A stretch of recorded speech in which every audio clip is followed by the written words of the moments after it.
बिस्मिल्लाहिर्रहमानिर्रहीम। आज हम बना रहे हैं इमली की खट्टी मीठी जो चटनी है। इसके लिए जो इंग्रेडिएंट हैं वो देखें। पहले इमली चाहिए होगी, ये मैंने सीडलेस है इमली ले ली है।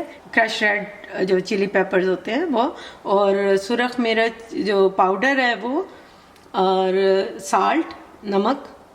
इसके अलावा हमें चाहिए चीनी, और इसके साथ हमें वाइट विनेगर ये तकरीबन 3 टेबल स्पून जो है वो चाहिए, और पानी। अच्छा, सबसे पहले हम इसको अंदर पैन के अंदर इसका फ्लेम लगा के तो हम ये इमली डाल देंगे। ये तकरीबन 2 कप इमली होगी, और इसमें पानी ऐड कर देंगे। इसके अंदर हम 1.5 से 2 गिलास कर लें बल्कि, ताकि इमली अच्छी तरह ये मेल्ट हो जाए इसमें। तो इसको बस अब हम थोड़ी देर के लिए, या अभी थोड़ी देर में गर्म होगा पानी, तो इसको ऐसे सारा इमली के इस पीस को तोड़ देना है ताकि ये अच्छी तरह से डिज़ोल्व हो जाए। ये तकरीबन 15 बॉयल मिनट आने के बाद इसको बिल्कुल लो हीट पे तकरीबन 10 से 15 मिनट तक इसको पकाएं ताकि ये अच्छी तरह इमली सॉफ्ट हो जाए। देखें, हमने ढककर इसको 10 to 15 मिनट सिमर पे लो हीट पे इसको पकाया था। तो अब ये ऐसे देखो डिज़ोल्व हो गई है। देखें, ये थोड़ी सी इसकी हीट मैंने निकलने का इंतज़ार किया है क्योंकि बहुत गरम गरम नहीं इसमें डालनी। तो ये ऐसे इसको सारा स्ट्रेनर में डाल दें और इसको अच्छी तरह से ऐसे फोर्क की मदद से ऐसे स्ट्रेन कर लें। तो ये पल्प निकलता जा रहा है। इसको अब आपने वो जो पैन था वापस उसी में डालते जाना है। अब ये जैसे बहुत सूख गया है ना, तो इसको अब पानी डाल देना है आपने, जैसे थोड़ा सा और, ताकि ये पल्प वेस्ट ना हो ना। ऐसे साथ 2-3 दफ़ा थोड़ा थोड़ा पानी ऐड करके ऐसे इसको रगड़ते जाएं और इसको अच्छी तरह से स्ट्रेन कर लिया। तो आप देखें, ये ऐसे कोई पल्प अब इसमें नहीं रहा। इस तरह आपकी इमली का पल्प वेस्ट नहीं होगा। ये देखें, बिल्कुल क्लियर सा पानी निकल आया है। तो इसका मतलब है कि बस अब पल्प डन हो गया है।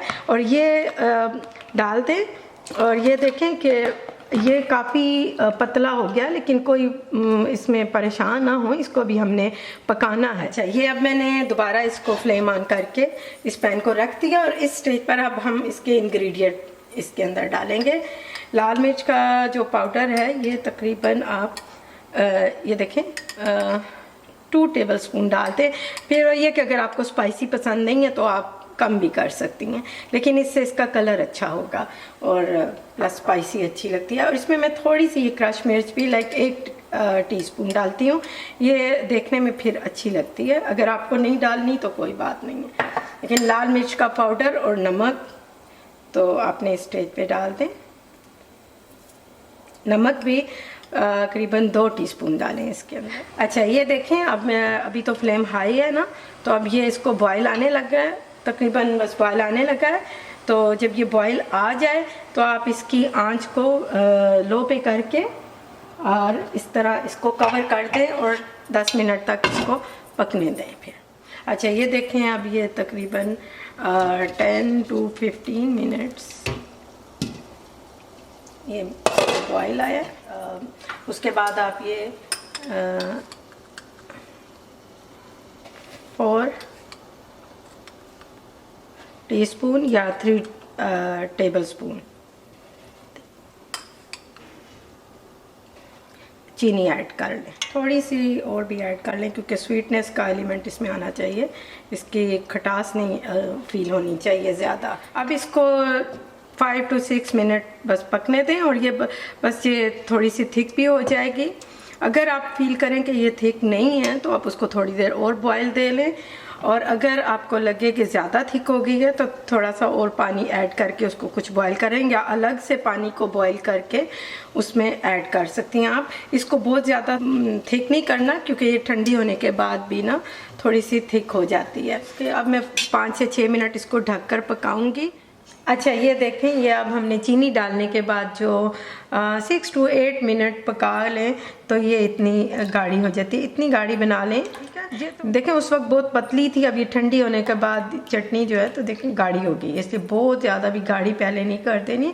और फिर इसको कम्प्लीटली जैसे ये ठंडी हो गई है बिल्कुल कम्प्लीटली, देखें इसमें कोई स्टीम नहीं है, कुछ भी नहीं। तो फिर इस स्टेज पर इसमें ये मैंने 3 टेबल स्पून के नज़दीक है, देखिए इतना तकरीबन विनेगर इतना डाल के और मिक्स कर लें। तो इससे ये होता है कि ये विनेगर से आपकी चटनी जो है ये महीनों नहीं ख़राब होगी। आप इसको बैरल फ्रिज में ही रखें।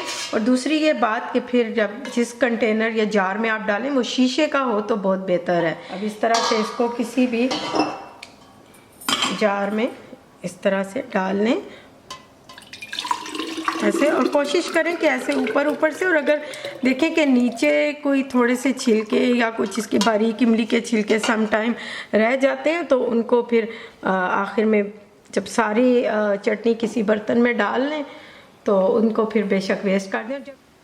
ये अब इस तरह जार भर के आप फ्रिज में रख दें।